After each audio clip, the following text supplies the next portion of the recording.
नमस्कार, जनता के लिए जनता की आवाज जनता समाचार में आपका स्वागत है। मैं हूं आपके साथ कंचन। आइए चलते हैं खबर की ओर। संपूर्ण मध्य प्रदेश सहित जबलपुर में भी अपनी 10 सूत्री मांगों को लेकर नर्सिंग यूनियन की अनिश्चितकालीन हड़ताल।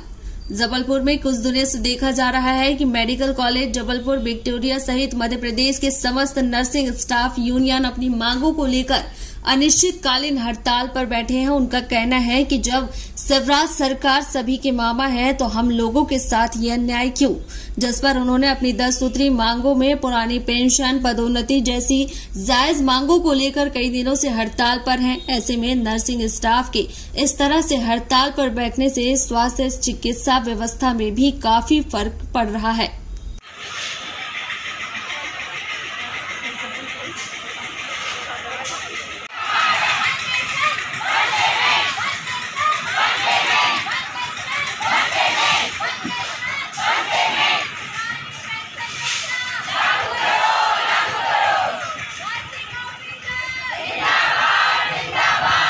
सरकार से यही निवेदन है कि वह हमें सेकंड ग्रेड दे दे। हम लोग सभी लोग बहुत परेशान हैं। सब यहाँ पे धूप में बैठे हुए हैं, बैठने की व्यवस्था नहीं है, वॉशरूम जाने की व्यवस्था नहीं है। हम लोग बहुत ही परेशान हैं यहाँ पर। तो हमारे मुख्यमंत्री मामा जी से निवेदन है हाथ जोड़ करके कि वह हमको सेकंड ग्रेड दें, हमारी सारी मांगे माने। जो हमारी जायज़ मांगे हैं वो कृपया उन पर ध्यान दें। वो सबके मामा जी हैं तो वो हमारे ऊपर क्यों ध्यान नहीं दे रहे हैं? हम भी तो उनकी भांजियाँ हैं। लाडली बहना हो सकता है तो हम भी बहना नहीं आ रहे हैं, है ना। तो हमारी मामा जी से निवेदन है कि वो हमें प्लीज़ सेकंड ग्रेड दें और बच्चों का जो स्टाइपेंड है उसको बढ़ाएं। हमारी जो पुरानी पेंशन योजना है उसको चालू करें। नाइट अलाउंस दें हमें। और जो बहुत दिनों से पदोन्नति रुकी हुई है तो वह पदोन्नति बढ़ाएं सबकी। 10 सालों से और 20 सालों से शायद पदोन्नति नहीं बढ़ा है किसी का। तो हमारा बहुत निवेदन है उनसे कि इस पर ध्यान दिया जाए, अपनी बहनों का ध्यान रखा जाए। बस यही निवेदन है। नाम बताइए। मेरा नाम कविता मूर्ति, विक्टोरिया हॉस्पिटल में। आज आप लोग हड़ताल पर हैं, आपकी क्या क्या मांगे हैं और किस चीज़ को लेकर आप हड़ताल पे बैठे हुए हैं और कितने दिन हो गए आपको? ये मांग जो हमारी है, जो हड़ताल है 10 तारीख से चल रही है, मंडे से चल रही है 10 तारीख से। और सेकंड ग्रेड को लेकर वैसे 10 सूत्री मांगे हैं, लेकिन जो मेन मुद्दा है वो सेकंड ग्रेड को लेकर है।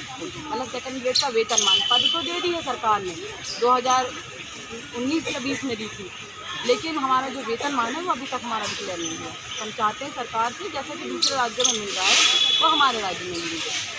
और इसके अलावा और भी बहुत सी छोटी बड़ी मांगे हैं, जैसे कि नाइट अलाउंस देना, जैसे डॉक्टरों को दिया जाता है। और क्या कहते हैं, पदोन्नति काफ़ी समय से नहीं निकली है।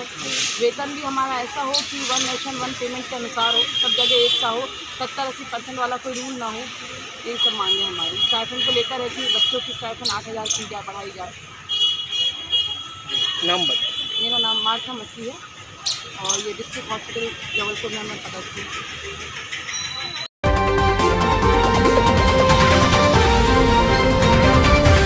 सतना चित्रकूट हाईवे पर 2 ट्रकों में टक्कर के बाद लगी भीषण आग। सतना चित्रकूट स्टेट हाईवे पर गुरुवार की सुबह 2 ट्रकों के बीच हुई सीधी भिड़ंत के बाद लगी आग में जलने से एक ड्राइवर की मौत हो गई। हालांकि सूचना मिलते ही आग पर काबू पाने की कोशिश की गई, लेकिन ड्राइवर को बचाया नहीं जा सका। हासिल जानकारी के मुताबिक सतना चित्रकूट हाईवे पर कोठी थाना अंतर्गत ठाड़ी पाथर के पास गुरुवार को सुबह 2 ट्रकों में आमने सामने से भिड़ंत हो गई। टक्कर के बाद एक ट्रक पलट गया और उसमें आग लग गई। ट्रक ड्राइवर अंदर केबिन में ही फंसा रह गया और आग से जलकर उसकी मौत हो गई। मृतक की पहचान अलीम खान पिता असलम खान 35 वर्ष निवासी हरियाणा के रूप में हुई है। बताया जाता है कि दोनों ट्रक लोड थे, जिसमें एक सतना से चित्रकूट की तरफ जा रहा था जबकि दूसरा सतना की तरफ आ रहा था। ठाड़ी पाठर के पास दोनों आमने सामने से टकरा गए, जिसमें बाद में हरियाणा पासिंग ट्रक पलट गया और उसमें आग लग गई। इसमें ट्रक का ड्राइवर घायल होकर केबिन में ही फंसा रह गया, जबकि दूसरे ट्रक के ड्राइवर और क्लीनर को भी चोट आई। ट्रकों की टक्कर के बाद आग लग जाने की जानकारी कोठी थाना पुलिस को वहां से गुजरे लोगों ने दी। आनन फानन में कोठी नगर पंचायत से दमकल वाहन भेजा गया और आग पर काबू पाकर किसी तरह ड्राइवर को बाहर निकाल लिया गया, लेकिन तब तक उसकी मौत हो चुकी थी। पुलिस ने शव को पोस्टमार्टम के लिए भेज दिया, जबकि 2 अन्य घायलों को भी इलाज के लिए सरकारी अस्पताल ले जाया गया। कोठी थाना पुलिस ट्रक हादसे के कारणों की जांच कर रही है।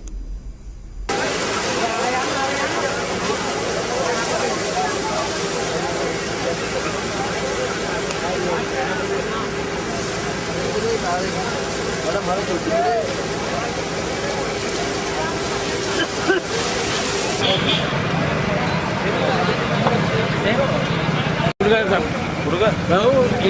सब भूल गया तो कटा नहीं हो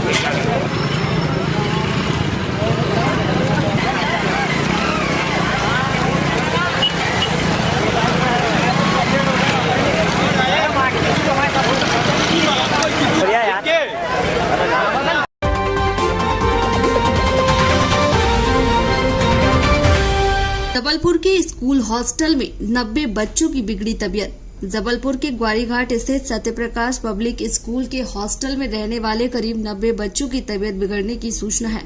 बच्चे जबलपुर के बाहर के रहने वाले हैं। परिजनों के मुताबिक बच्चे बुधवार की शाम से बीमार हैं, लेकिन उन्हें गुरुवार सुबह जानकारी दी गई।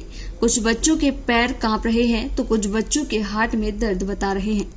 स्कूल मैनेजमेंट ने सभी बच्चों को अब अलग अलग अस्पताल में भर्ती कराया है, जिनमें से कुछ बच्चों की MRI भी करवाई जा रही है। वहीं मुरैना में एक पिता ने अपनी बड़ी बेटी और उसके 3 बच्चों को जहर देकर खुद भी जहर खा लिया। 5 लोगों को गंभीर हालत में मुरैना जिला अस्पताल ले जाया गया, जहां से उन्हें ग्वालियर के कमला राजा अस्पताल में रेफर किया गया। शुरुआती जांच में सामने आया है कि व्यक्ति को शक था कि उसके दामाद का परिवार के ही एक लड़की से अफेयर है। दोनों को लेकर गांव भर में बातें हो रही हैं। इसी से आहत होकर यह कदम उठाया गया। CSP अतुल सिंह ने बताया कि जांच की जा रही है। पता चला है कि कुंदम बाथम के दामाद का प्रेम प्रसंग है। इस एंगल से भी पुलिस जांच कर रही है।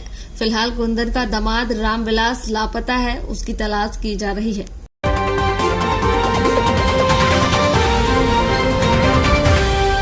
और इस वक्त की बड़ी खबर राजधानी भोपाल से, जहां ऑनलाइन फ्रॉड ऐप के जाल में फंसे एक दंपत्ति ने अपने 2 बेटों को जहर देकर मार डाला और खुद भी सुसाइड कर लिए। गुरुवार को दंपत्ति के शव घर में फांसी के फंदे पर लटके मिले। दोनों बेटों को जहर देने की आशंका है। पुलिस को मौके से सुसाइड नोट भी मिला है और इसमें कर्ज का जिक्र है। भोपाल के रातीगढ़ की शिव विहार कॉलोनी में रहने वाले भूपेंद्र विश्वकर्मा कोलंबिया बेस्ड एक कंपनी में ऑनलाइन जॉब करते थे। भूपेंद्र पर काम का प्रेशर और लोन था। कंपनी ने उनका लैपटॉप हैक कर उसमें मिले कॉन्टेक्ट पर अश्लील वीडियो वायरल कर दिए थे। इससे परेशान भूपेंद्र ने अपनी पत्नी रितु के साथ सुसाइड कर लिया। इससे पहले 2 बेटों को जहर भी दे दिया। भूपेंद्र के बड़े भाई नरेंद्र विश्वकर्मा ने बताया कि उसने दोनों बच्चों और पत्नी के साथ देर रात सेल्फी कैप्चर की थी। कोल्ड ड्रिंक में सल्फास मिलाकर दोनों बच्चों को पिला दिया गया। इसके बाद भूपेंद्र और उसकी पत्नी रितु बच्चों के पास ही बैठे रहे। जब उन्हें दोनों की मौत की पुष्टि हो गई तो भूपेंद्र ने दुपट्टे को आपस में बांधकर फंदा बनाया और एक साथ फांसी लगाकर जान दे दी। नरेंद्र विश्वकर्मा ने बताया कि भूपेंद्र के घर से 6 पैकेट सल्फास के मिले हैं। बताया जाता है कि भूपेंद्र विश्वकर्मा ने गुरुवार तड़के 4 बजे अपनी भतीजी रिंकी विश्वकर्मा को व्हाट्सएप पर सुसाइड नोट भेजा था। साथ ही पत्नी और दोनों बच्चों के साथ सेल्फी खींचकर भी भेजी थी। इस फोटो का कैप्शन लिखा, यह मेरी आखिरी फोटो है, आज के बाद हम कभी नहीं दिखेंगे। इन फोटो और सुसाइड नोट को रिंकी ने सुबह 6 बजे देखा और परिजनों को सूचना दी। रिंकी मंडीदीप स्थित एक धागा फैक्ट्री में काम करती है। ये थी आज की खबर। और खबरों को देखने के लिए हमारे चैनल को लाइक करें, शेयर करें, सब्सक्राइब करें और बेल आइकन की बटन को दबाना ना भूलें। आप देख रहे हैं जनता के लिए, जनता की आवाज, जनता समाचार। अन्य खबरों के लिए हमारा चैनल सब्सक्राइब करें।